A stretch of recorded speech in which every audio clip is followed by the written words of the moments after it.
Coming up on this week's show, Deanna Wadsworth is here as part of the 2016 GRL Blog Tour, and I'm talking hockey romance with Michael Vance Gurley, author of The Long Season.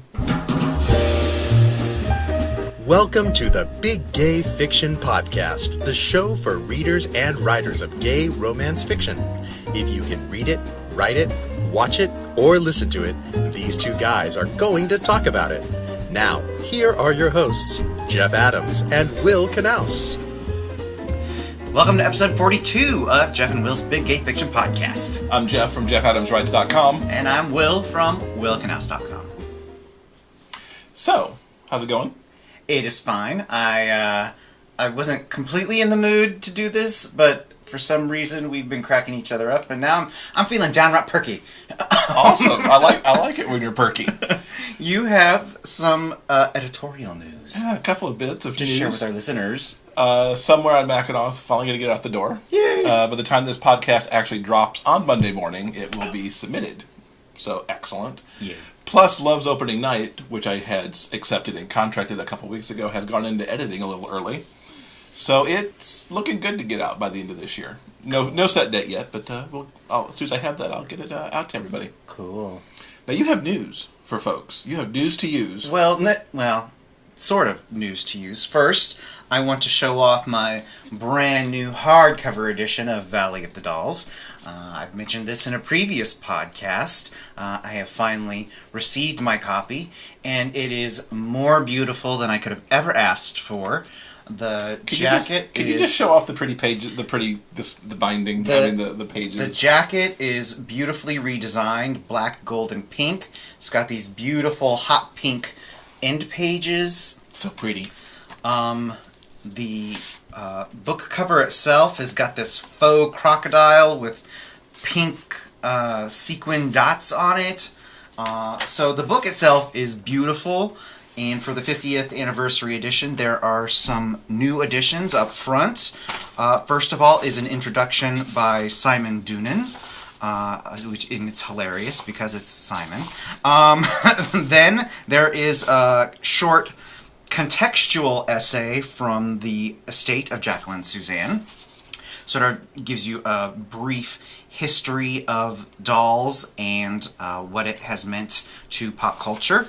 And then, for the first time published anywhere, there is a short essay by Jackie herself. It's called My Book Is Not Dirty. Presumably, this was probably an op-ed piece or was meant to go into a magazine at some point, but never made it to print. And Jackie vehemently defends her work as not being filth or trash. It shows the real behind-the-scenes look of what Hollywood life is all about. So, if you have never read Valley or have owned a copy of the book, I highly recommend this new hardcover. It would be a great addition to anyone's library. So that's a ringing endorsement from me. It is. And I think the third copy of Valley you own between the earlier trade paperback that came out and one of the original paperbacks. Yes, I do. I have 3. And do I still have it? I have the book on cassette tape. Oh my goodness. I think you do still have that somewhere. Or at least I had it at some point. I'm not sure where it is at the moment. Do you remember who read it? Some guy who didn't know how to pronounce Tony Pollar's name. Oh dear. No, it was some lame woman who kept calling him Tony Polar. And it was like, no! Drove me up the wall. Anyway, so moving on, this past week was RWA. In San Diego. We mentioned that, I believe, in last week's episode. We mentioned the Reader Awards ever so briefly last week. So, one other thing worth noting is one of the presentations at RWA was by Data Guy from Author Earnings. And what's really terrific is he did this presentation based on the data from the spring edition of the Author Earnings Report. And what he did is he drilled down really, really deep and gave you all the fascinating, dirty details of what's going on in the romance subcategory on Amazon. Some of the most important takeaways from his presentation are that 89% of all romance sales are digital. Now, we've always known that romance readers are voracious, and we've always known that they were early adopters for ebooks because it's easier to cart around a small device than it is a giant library of books. But that is a ginormous number. Yes, it is. I don't think anyone could have ever guessed it would have been nearly 90% of all... I was thinking more 75 was kind of where I had it. Yeah. But yeah, that's huge. Speaking of 75% of paid U.S. ebook sales happen on Amazon.com, which is another ginormous number. I mean, we've always known, of course, that Amazon is the biggest player in independent publishing, but I don't think anyone could have ever really guessed the number was that huge. And especially for romance, where you know that there are people who are voracious to places like All Romance ebooks. Yeah. All the other players in the industry make up 25%. So Amazon is the definite leader.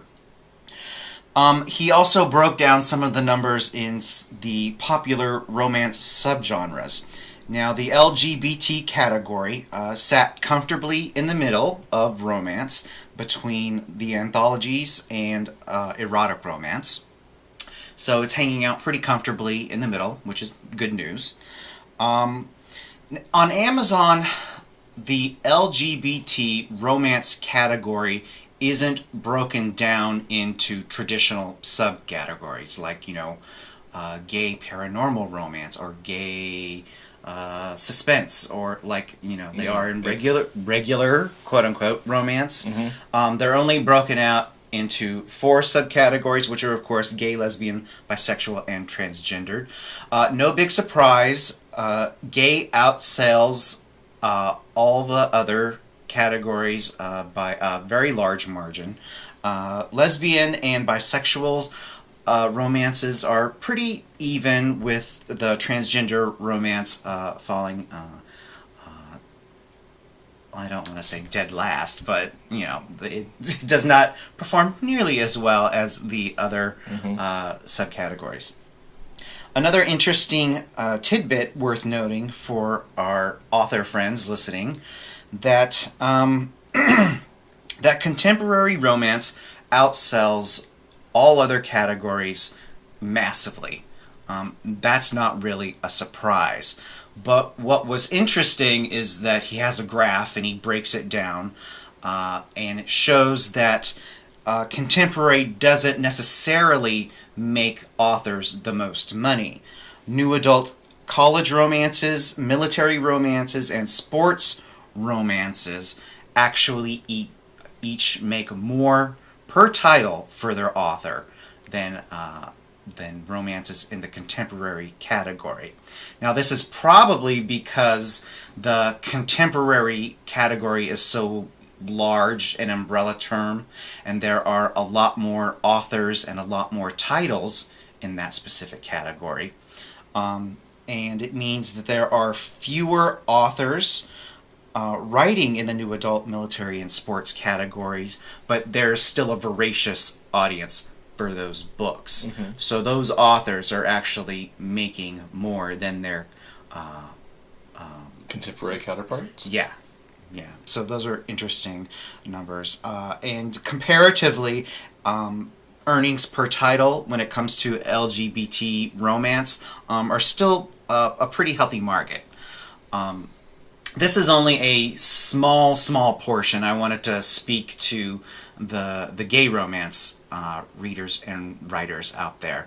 If you're interested, especially if you're an independent author who publishes themselves, make sure you go to authorearnings.com and check out this report and go through all of it. There's a ton of information.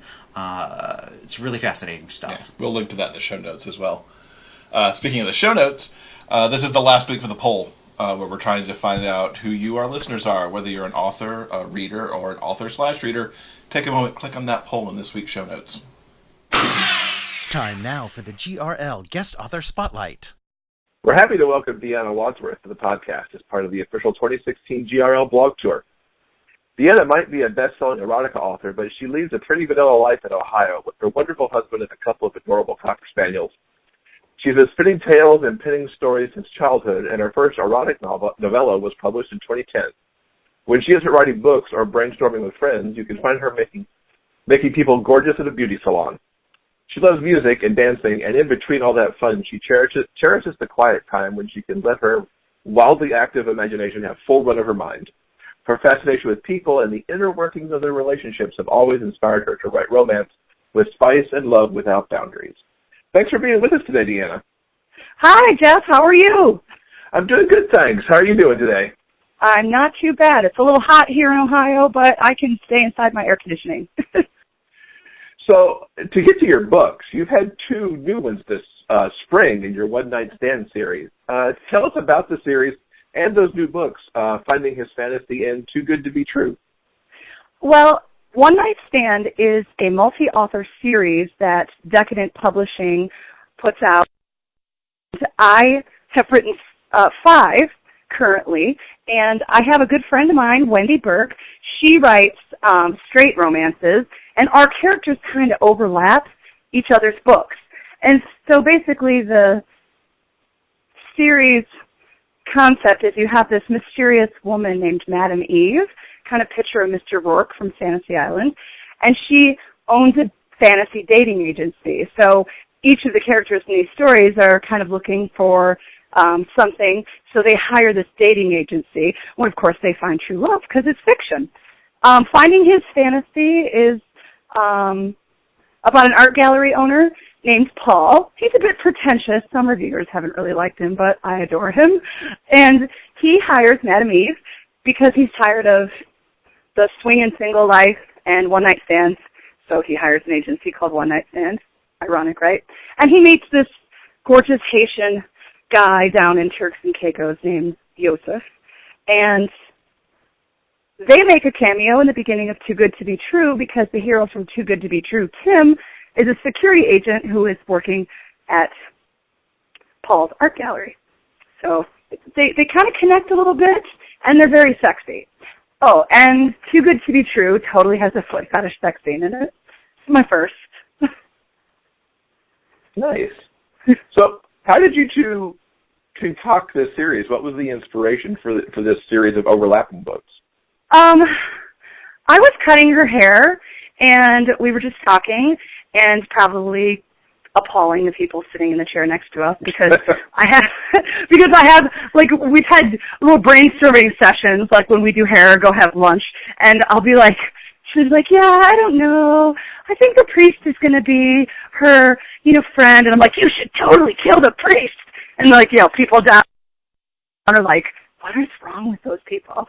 So we just kind of laughed, and I ended up, the first book I wrote was Bear It All, and the hero is a bear named John. And I had casually mentioned he had a sister in his story, so she took his sister and wrote a story about her. And then that One Night Stand book had a concierge named Martin in the hotel, and so I stole him for my book, Accidentally Beautiful, and we've just kind of, it's really fun because we're writing characters that really don't belong to us, and then we make them ours.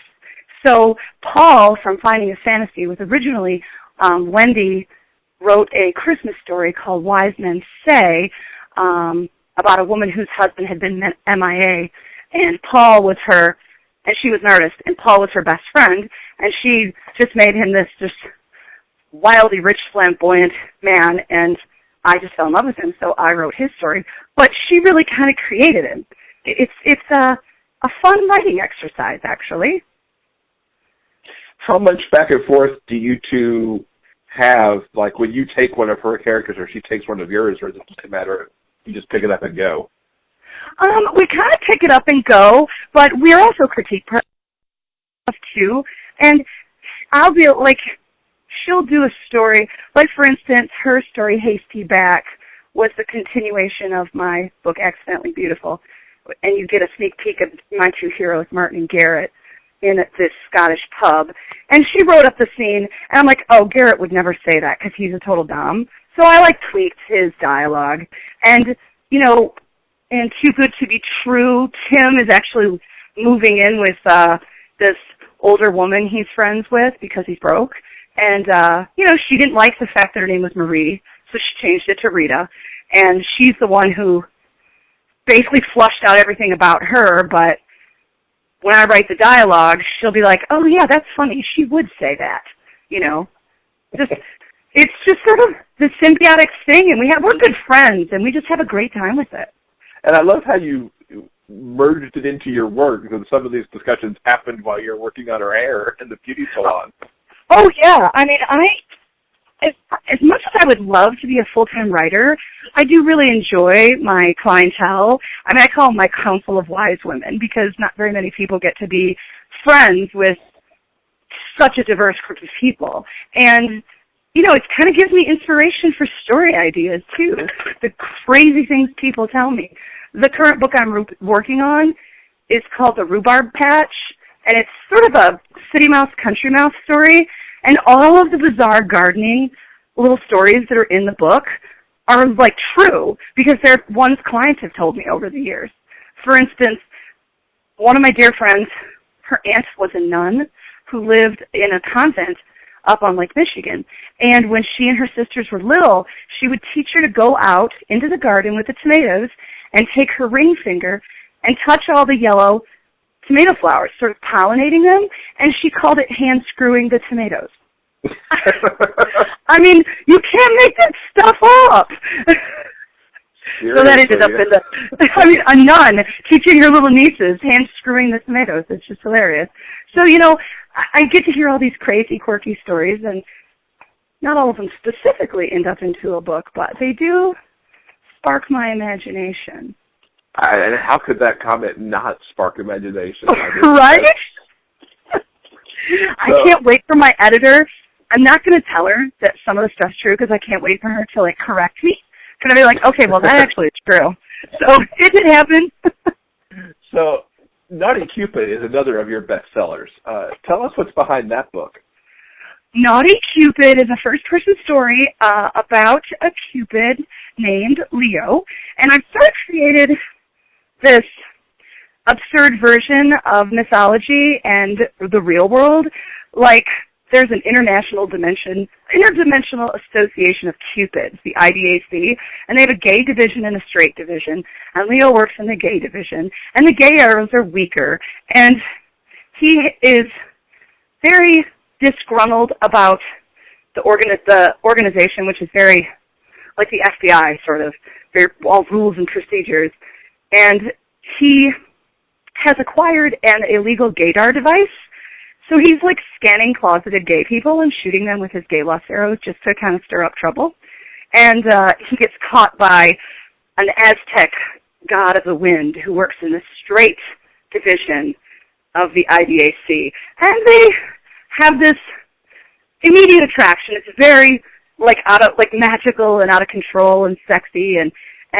But Leo is a big potty mouth and very sarcastic, and they just end up having this crazy adventure, and there's lots of gods, Aztec gods coming in and threatening to rip people's hearts out, and, but then funny things like Dionysus Catering Company, which, just goofy things like that ends up being sort of a story about how love is love, because Ethan is straight.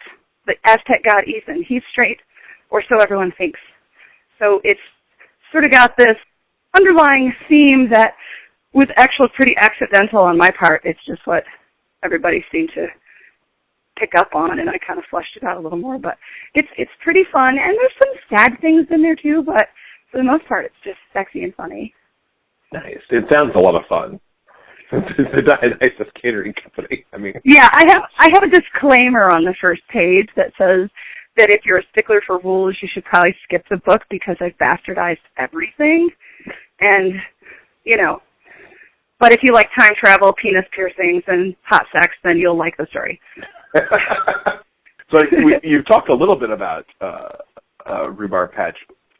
You want to tell us a little bit more about that and anything else that's coming up for you? Well, that is the only book But I have 2 books that I'm working on, but this one took precedence. It's actually, in a nutshell, it's a young guy inherits his dead grandmother's house, but he did not know his grandmother very well, and he moves out there, and he has a very eclectic neighbor named Phineas. He gardens all the time. He's just an odd, quirky character. You know, the city guy's name is Scott, and he doesn't understand how this guy could be a Republican, and he's just like everything that Scott doesn't understand. And he has this old dog named Sister Mary Catherine, who is a schnauzer that used to live with his aunt, who lived in a convent. So see how I twisted that little story in there. And Sister Mary Catherine is actually a friend of mine's, schnauzer that passed away last year, and I lost my dog this year, and which is pretty awful, so we won't talk about that. But I am going to probably make either readers hate me or cry, because I think there's going to be some sad dog parts in the story.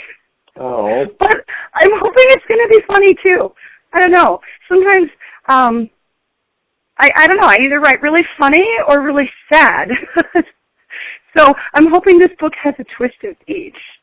You know, sort of it's got a lot of mortality woven through the story. I think a friend of mine, I said last year, I also write young adult under the name K.D. Worth, and I wrote a story called The Grim Life, about a teenage boy that was going to kill himself, and the Grim Reaper that saved his life.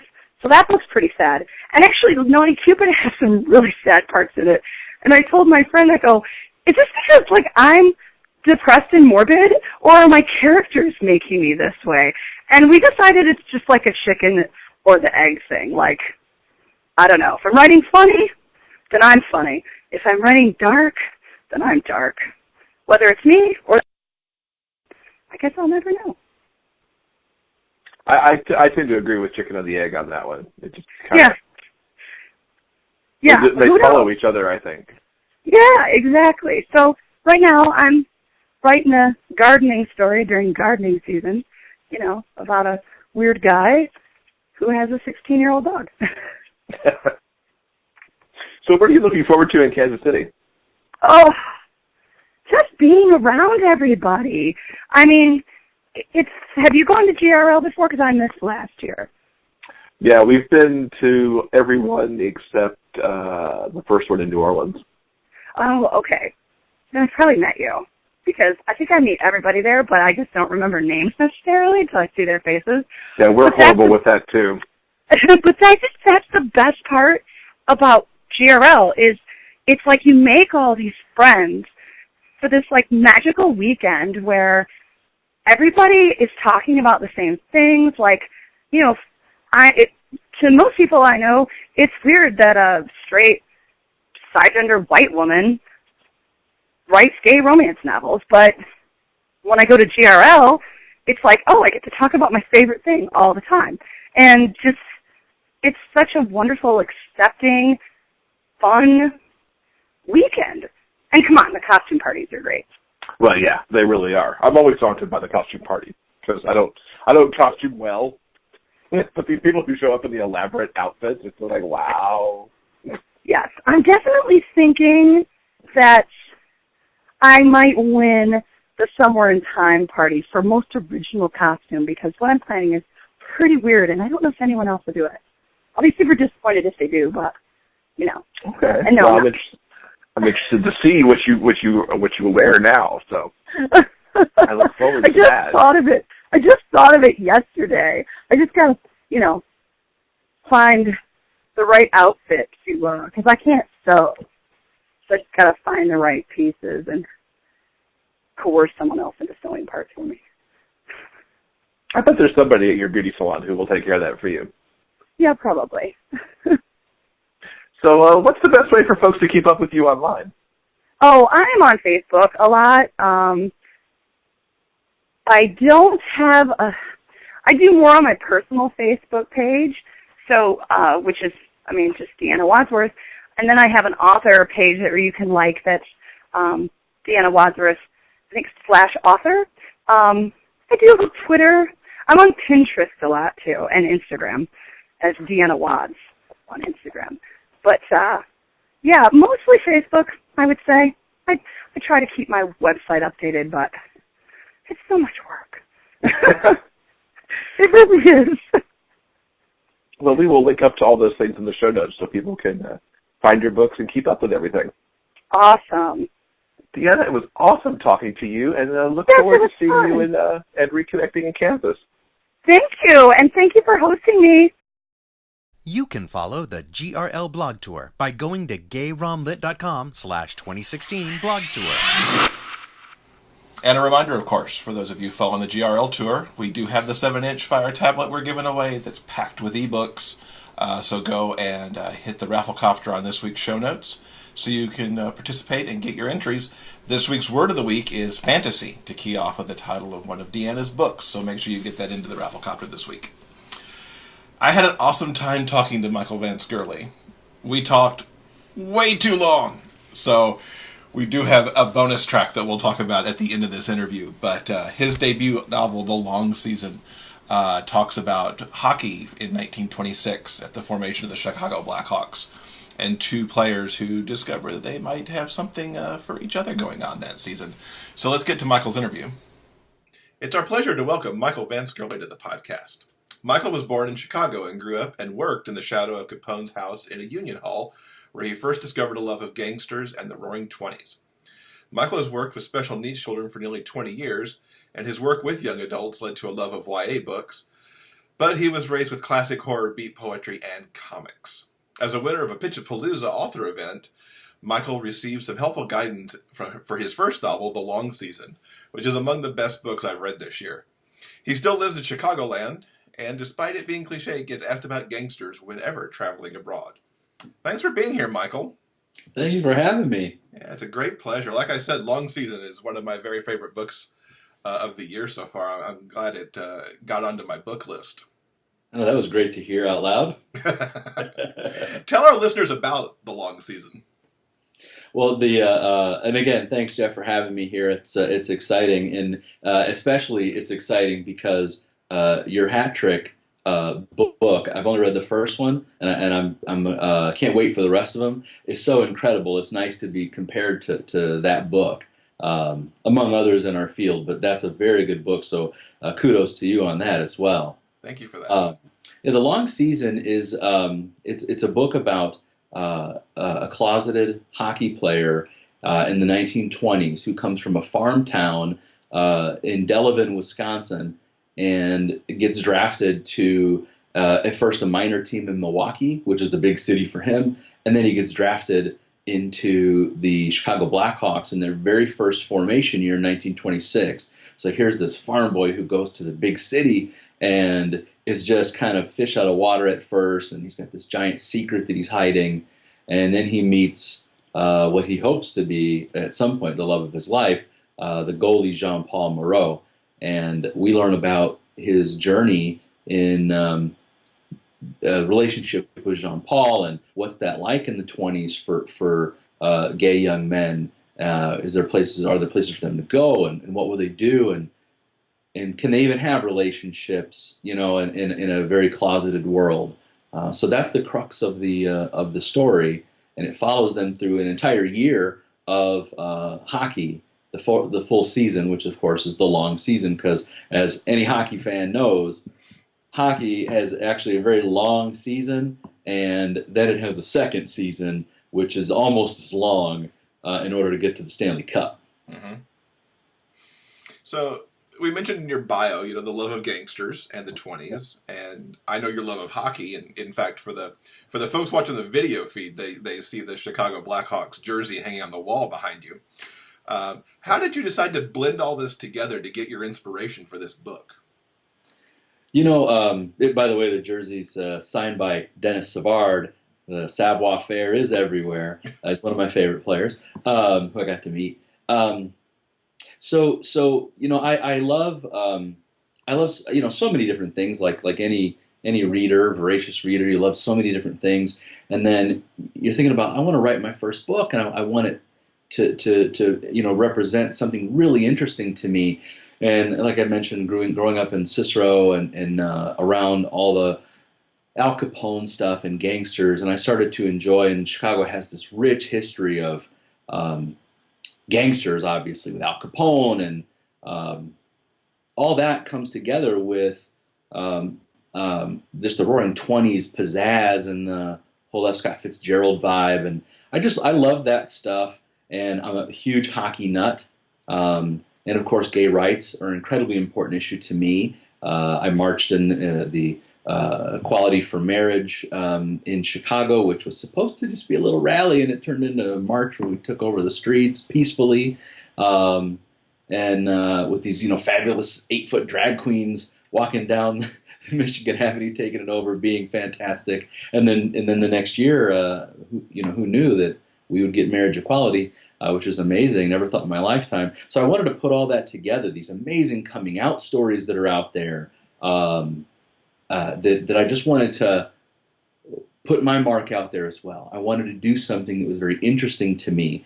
I honestly didn't think there would be a lot of, I wrote it for me because I didn't think there would be a lot of market out there for gay hockey stories.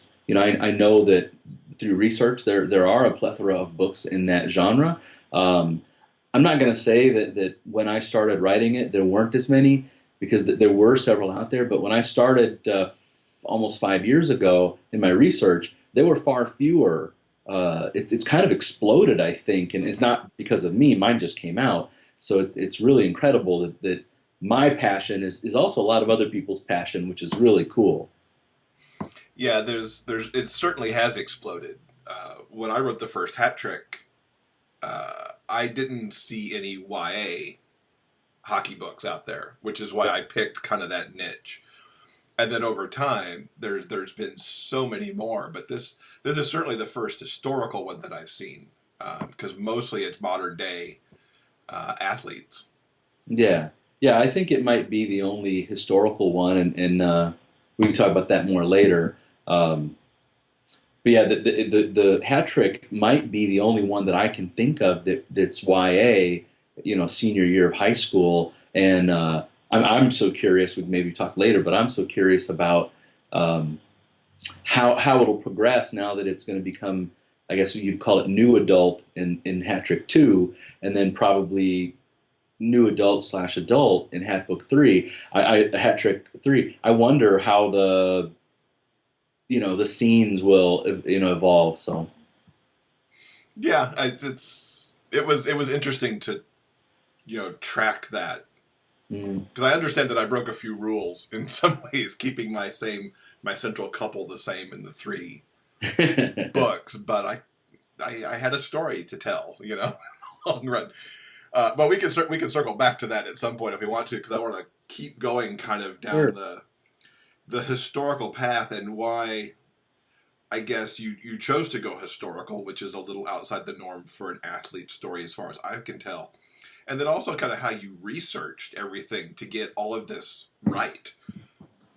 Oh, yeah. Or at least I assume it's right. I don't really have a context, but I assume you did that. Well, that's the interesting thing about writing historical fiction is that sometimes there is a plethora of information out there about your topic, and then you are handcuffed or pigeonholed into you either have to make a decision, I don't care about that and do whatever you want, or I'm going to stick to it, and then there's so many people out there that know so much more than you do about your topic.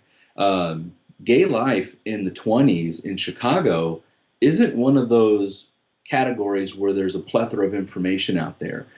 People have done research. I actually looked at several good books that I found through my research, and articles that have been written, and I believe it's the Newberry Library has a collection of stuff, but it isn't like general Roaring '20s information. So I had no idea what life was like for a gay person, LGBT people in the Roaring '20s in any city, let alone Chicago. I had no idea that Tower Town, where the water tower is now, which is a huge shopping district now, was a huge bohemian area for lots of these underground speakeasies at the time because of Prohibition, of poets and artists and musicians and gay people and lesbians and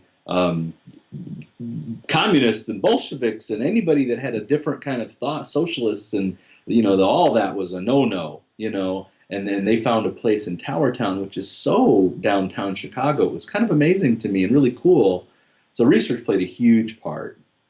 And I spent a lot of time looking at it and of course, going down the internet and not writing because I've spent so much time. I'm a history buff, so I kind of got sidetracked. And you had to not only deal with Chicago, but you traveled because they went to Montreal, they went to New York to go and play hockey. So you had to do some research about these other places too. Yeah, and that was mostly just internet research, and I tried to, it's fiction, so I say right off the bat, like, so there's Chicago Blackhawks, there's Chicago, there's hockey, there's the Marshall Field family, there's Montreal Canadiens, and all those things that are out there in real. Mine is fiction, so if I mess something up, hey, it's fiction, which is okay. But I did a lot of research, but I tried to cross-reference every fact I tried to use with another site, at least get two different views, and not Wikipedia, because anybody can change that. So I just tried to do a lot of research. I found this amazing culture in Detroit and Montreal and Toronto and New York, gay subcultures that had grown up in the 20s. Anytime there's like a boom financially where the people don't, I don't want to get political, but where people don't have to blame a group in order to gain traction politically, those groups can then thrive. So in the 20s was one of those times where gay rights groups were squashed pretty quickly, but gay inclusion in some clubs was available. How did you, and this must play to the research too, decide how both Brett and Jean-Paul behave in this atmosphere and how they grew up and what their individual baggage were, essentially? Yeah. I think maybe if I'm reading you right, the root of the question is, like, how did I decide how they would behave? Sure, that's a much better way to put it. Yours sounded so much more intelligent, but the thing I found, and I don't know if this means I'm a good writer or I'm pompous, I'm not sure, but I feel like that the characters, when you start to develop them, if you really have a good fleshed out character, they start to tell you what they're going to do. They start to tell you what they wouldn't do, so that you're not writing something that's against their general makeup. They have to surprise you as well, like any human being can go against type. But in general, in books, people are very unforgiving about characters that are really good people, and then they go do something awful, to an extreme. I thought about, Brett. Here's this farm boy from Delavan. And, Delavan, by the way, was a circus town in the 1800s. Huge. P.T. Barnum got named and started there. And it was a winter place where they all came because of the food and the water and the vast fields and things for the circus animals. So it's this huge circus town, which ended in the late 1800s, and I lied and made it cross over with my story, of course, but, hope they don't haunt me for that. But so here's this guy who's a farm guy, circus town, has some culture, but not a lot. And then, boom, he's in this giant world, professional sports with a microscope, newspaper people all over him, and first year, so there's a microscope on that, and he's got to do well. And then he could lose it all by being gay, and then he goes to gay clubs. And there's a scene in the book, the first one he goes to, where he has a meltdown. I don't think that's a spoiler to say he has a meltdown. And I think that's a pretty accurate view. I think of the show Queer as Folk, where Justin goes to his first gay bar, and he's out on the street looking at everything, and you have this zoom vision, and he freaks out at first, he's not sure what to do. And I kind of envision that for Brett. And Jean-Paul is the other side. he's been in it for 4 or 5 years. He's about 25, so he has more experience with it, and he's maybe a little bit too cavalier about his love life and that. So they interact differently in those clubs. One is shy and the other is dashing, and he owns the place. Mm-hmm. Exactly. And then, of course, there's, as they kind of push and pull on each other through the book, too, which I thought made their romance, or their attempts at romance, quite an interesting read, because it wasn't just two gay hockey players coming together. It was very different experience, very different expectations as well.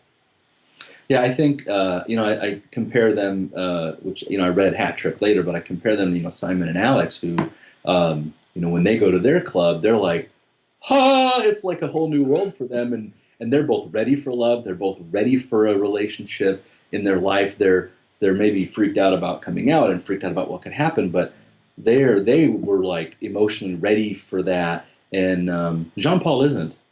And Brett maybe is quickly. Sometimes you forget that when you're reading a book, the age of the characters in the book, and you're like, oh, they would be much more cautious than that. Like, not when they're 17, they wouldn't. When they're 17 or 18, they're going to make dumb mistakes, like come out in front of a very homophobic father. They've all this data that says hide, and they come out anyway because, kids are brave and sometimes foolish, and sometimes those are the same thing. Yeah, exactly. The idea for the long season, a lot of people ask, like, where do you get your idea? Or where do you get your ideas? I'm sure you've been asked, like, where do you get your ideas? And I know that, reading your stuff that you play hockey, and so, obviously some of those ideas come from there, and we can talk more about that. But my idea came from a very specific place. Like, we talked earlier about, like, why I wrote the book and why I had all those ideas in it, but the actual spark of this book came from one picture. I got it here. I'll show you. So I was reading a hockey chronicle, and that somebody gave me. It's called the 20th Century Hockey Chronicle, and flipping through these old pictures, and it's amazing. And I don't know if you'll be able to see it, but I came across this picture here. I don't know if you can see that one right there. Yeah, that comes across pretty well. So this guy right here is looking over here. He's not looking at the camera, it doesn't look like to me. So I'm looking at this picture, and that's the 1907 Kenora Thistles. They won the Stanley Cup. They were an underdog team from Ontario. They just challenged for the cup, and they won it, and they shouldn't have. And actually, Art Ross was on that team. We all know who he is. And but I was just looking at it, and they looked kind of, chummy, and their legs, instead of being straight forward, they were leaned over on each other. And then the one guy's looking across like he's looking at one of their players, and it just, boom, what if? I had a what if moment. What if two of those guys were in a relationship and nobody knew? And I spent 6 months writing that story because it was just powerful to me. Back then, it wasn't a selfie nation. Pictures were planned out where you position yourself. They took a little longer to develop. So people didn't just, and they pile over each other. All the other pictures had the guys sitting straight up, stiff, looking forward, legs straight, maybe arm around each other, but nothing like this. This was very high in camaraderie. And it just, I don't know, it sparked me and made me think, like, what if they were gay? What if a couple of those guys were gay? Which I have no proof of. Kenora fans, don't send me hate mail. I have no idea. And I could have wrote about those guys. Art Ross would have probably been a little tricky, because he's got the scoring title trophy named after him. Everybody knows his name in hockey. But I don't have a connection necessarily with Kenora, so I had to move it to where I do, of course, Chicago. It's interesting you talk about the spark, because, you're right. The Hat Trick books do have the spark of, like, the what if, because I was doing some very early morning hockey practices for a number of years, and I got to know this trio of guys. They were straight out of high school. They played high school hockey, and now they were coming to this practice just because their coach was doing it. And the more I got to know them, the more I saw the bond that these three had, and how tight and how just fluid everything was. And I was like, what if two of them were gay, and the other didn't know it, and their team didn't know it? Yeah. And there was born the trio of Simon, Alex, and Jackson. Yeah. Got to bring up Jackson, really? Sorry. All right. No spoilers. No spoilers. Sorry. Well, that's kind of cool that you fictionalize these people that you actually knew and met. That's interesting. And I mean heavily fictionalized, because this trio isn't gay at all. It was just like, well, what if tight friends, you know? Yeah. What's the reaction to the book been? Particularly locally, since you're right around the corner from Anderson Books and where it all started. Yeah. I think it's been really good. You know, Anderson's Bookshop asked me, Becky Anderson is a wonderful bookseller and supporter. Her and Anderson's Bookshop have donated to Youth Outlook tremendously in the past. You know, it's an organization I'm on the board of directors for that helps LGBTQ plus youth with drop-in centers and community outreach and education programs. So she's been really helpful donating things to our charity auction. So I've been kind of connected with her since I won the Pitchapalooza and got to talking about Youth Outlook and all that. So they've been really great. So they said, hey, host your book release party here. And I said, there's no other option for me. That's exactly where I wanted to do it. And I had over 110, 120 people show up. They sold 120 books, and I signed all of them in one day, which was a lot of work, but it was so much fun. And I did a talk and a book reading, and it was well received. And there's a book trailer, which I know was linked on your review of my book, I believe. But there's a book trailer, which I had so much fun writing. I think it's been received very well so far. I've been surprised with some of the how this sounds, but I've been surprised a little bit by so many straight people have said your book is amazing. That we really loved it, and that makes me so happy because people across genres are reporting that they like it and they're interested, and they're like, oh, Brett is such a this, or Jean-Paul, you know, that cat, and all that. And I'm like, wow, that's really great. And I wonder about the love scenes in there, and I wonder like how that went across when they were reading it. But you know, the other side of it is like on Goodreads and Amazon, I'm getting really good reviews, and there's a couple not so good reviews, and that's okay. And it happens. It does. And a friend of mine told me, he's an artist, an architect, and he told me, you know, I birthed this piece of architecture. It's my baby, and it's mine. You can't say anything about it until I give it and it's done. Mm-hmm. Then it's no longer mine. It's theirs, and everybody interprets it how they want to. And the internet is full of the old adage, likers like, haters comment. And, you know, people who love something click like and put a little heart on it. People that hate it, they write and tell you exactly what they hated. And it was hard. The first couple were hard to read. And I taught myself to limit my reviewing to like 10 minutes a day tops if I even look at something. Oh, new review, good, I'll glance at it, breathe it in, breathe it out, and move on. You know, if something sticks, I'll use it for making myself better. I mean, if something really clicks with me, you know. My friend RJ published a game called Dragon Farkle, and it's out there now, and it's really fun, and I helped him with some of it, and it's been really well received. He told me that he went like obsessed with reviews at first, and then he said eventually he had to just let it go and limit 10 minutes a day in the morning before work, turn it off, and that's it. You can't let it drag you down because, you know, likers like, haters comment.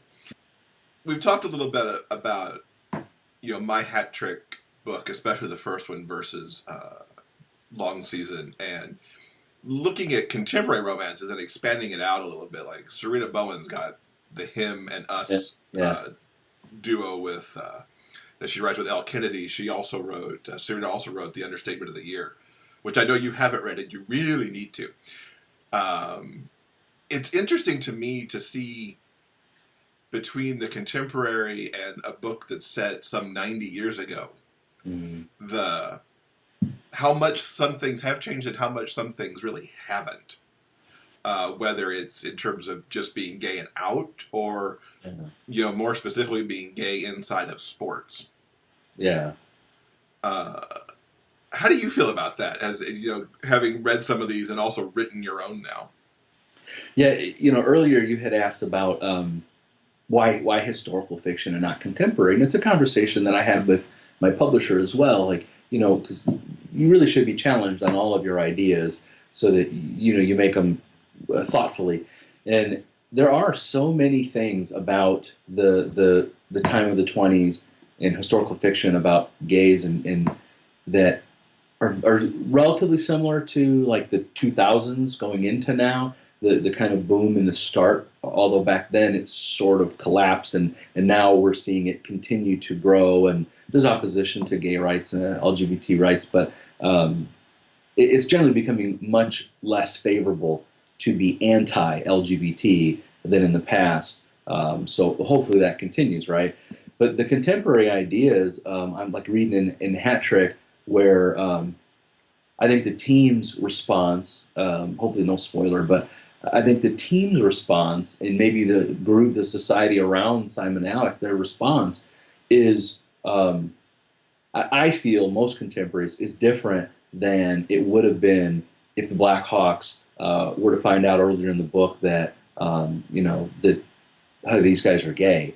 I got a feeling, and I have no facts to back it up because it never happened. And I think that's part of the key, that in the 20s, there were zero out sports figures on any team of any kind. So anything you read that says like there was acceptance, there were acceptance in drag clubs and the drag balls that happened at the Coliseum Annex, and where people came to like people do now. Bridal parties are huge at drag clubs. There's that acceptance. There's also more acceptance now outside of those clubs. Back then, it was, you got to be careful. You could lose your job. You could be killed. It could be, anything could happen. And the further away you went from Tower Town, exponentially less safe. So I think the contemporary stuff, there's so much similar to that, because depending on where you're at in America, depending on how far away you are, if you're in a red state or a red county, highly conservative values, it could be less supports for you, less knowledge. There are still many places in the United States of America where it is very dangerous to come out. So that's very analogous to my story in the 20s, that danger. So for me, writing about the danger isn't a thing of the past. It's still there, and some of those kids need to grab that book and go, I relate to that, but I think I can make it out, And then they read like Hat Trick or Him, and which is a great book. I haven't read Us yet, but Him was very good. They give you such hope and such idea of what can happen, which is, by the way, happening in society, because look at the You Can Play Project. Sure. And the Pride, I forget the name of the Pride Tape Project, where they're selling hockey tape right there you go. Awesome. On your shirt, which is amazing. And, if you can play is such a great idea. Yeah. That could not have happened in the 80s and 90s. It couldn't have. People weren't ready for that. We need an NHL player to come out. And there's lots of gay NHL players. There are. And they've said it. People like Michael Sam on the where he ended up. Well, he ended up out, but he was in St. Louis, I think, for a little while, and then went to Montreal to play in the Canadian leagues for football. He said he had lots of calls from other gay players, but they were all in the closet, and they thought he was brave, but they wouldn't come out. And I just feel like it's time. Gary Bettman. I'm pausing for people to boo. But Gary Bettman, the commissioner of the NHL, he released an article not too long ago where he said the NHL is ready for a gay player. Come out if you want to. Oh. When I was a kid, oh man, they would never even said it. So you mentioned you're writing something now. What is coming up next for you? My next book, I wanted to challenge myself to do something more or less completely different. I've written a draft for a kids picture book that's not LGBT themed. It's bullying themed. Which is everything themed, really. And that's, my special needs background. That's very near and dear to me. So, and that is an adaptation from my One Angry Koala comic book that I wrote and sold really well. I turned that into a kid's picture book. So I'm working on that. And then the novel that I'm writing is a steampunk young adult novel with gay LGBT characters in it. The two main characters are both gay. So I'm working on that. That's set in Victorian era Ireland and England. It's steampunk, sci-fi versus magic, whole world building. So it's very different than historical, because although steampunk is historical enough where there's so many steampunk fans that you can't mess around with their playground and change things too much, because this kind of has this set like it really happened almost feel to it, which has been amazing. Flying ships, and I've learned so much about seamanship and names of masts and all kinds of all that stuff. But I'm trying to be as realistic about it as I can. The difference with this one is I am not overburdening myself with the research for the first draft. I'm going to go back in the second draft and add more research-based stuff. So I started writing it in NaNoWriMo, National Novel Writing Month, where I believe we connected doing that. And I failed to finish it during that month, but it gave me almost half the way there. Nice. And then I've been working on it ever since. And I promise that I will finish that draft before NaNoWriMo this year, before November 1st, and get that working. Cool. So, and that's going to be a trilogy, the steampunk book. Okay. It's planned. Then maybe a long season sequel. I don't know. So we should tell people before we go that we've teamed up for a giveaway. Yes. So there's going to be a Rafflecopter on the show notes page that folks can enter to use to get the chance to win. The prize will be a copy of your ebook of the long season, as well as an ebook of the first book in the Hat Trick series. And then they'll just have this look at young hockey players, past and present. So anybody who's interested can check that out on the show notes page. And I appreciate, Michael, that you offered up a copy of your book to our listeners. Absolutely. I'm proud to have it next to Hat Trick. I really did enjoy that book. So what's the best way for people to keep up with your work? MichaelVanceGurley.com is a great place. Facebook.com/The Long Season is a great place, because as I go into something else, I'll make announcements on that. And find me on Facebook and try to friend me follow me on there is a great way. Those are the two main things right now. Awesome. All right. Well, Michael, thank you so much. It's been a blast talking to you. Thanks. I've had a good time. I appreciate you having me come over here and join you on the interwebs. Thank you to Michael Vance Gurley for stopping by and talking to us about his new book. And remember, there's another 25 minutes of bonus material available where Jeff and Michael talk about plotting versus pantsing, the Pitchapalooza and his editing process, advice for first-time authors, and of course, they talk about more hockey. We were chitty-chatty a lot. So make sure you check out the bonus material available where? On the show notes for this page, or if you're on the podcast, it's also in the feed. Awesome.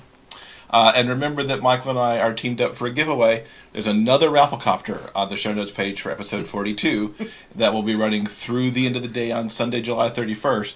You got a chance to win an ebook copy of his long season book, as well as my ebook of Hat Trick. Now, wait. Another Rafflecopter? I know, it's crazy. That's amazing. Double giveaways this week. So we've got not one, but two Rafflecopters going, and a poll. So much amazing stuff going on the show notes page. Please go click. A lot. Go to biggayfictionpodcast.com and check out all the amazing stuff that's going on episode 42, some show notes. Mm-hmm. Now, coming up next week, episode 43, one of our very favorite people, Wade Kelly's here. She's going to be here for this 2016 GRL Blog Tour, talk about her new book in the Jock series and what she's looking forward to in Kansas City. Sounds good. Yeah, that's it for this week. We will see you back here next time. Thank you for listening to Jeff and Will's Big Gay Fiction Podcast. New episodes are available every Monday at iTunes and other major podcast outlets. While there, subscribe to the show and please consider leaving a review. For detailed show notes, links, and to sign up for the monthly newsletter, visit biggayfictionpodcast.com.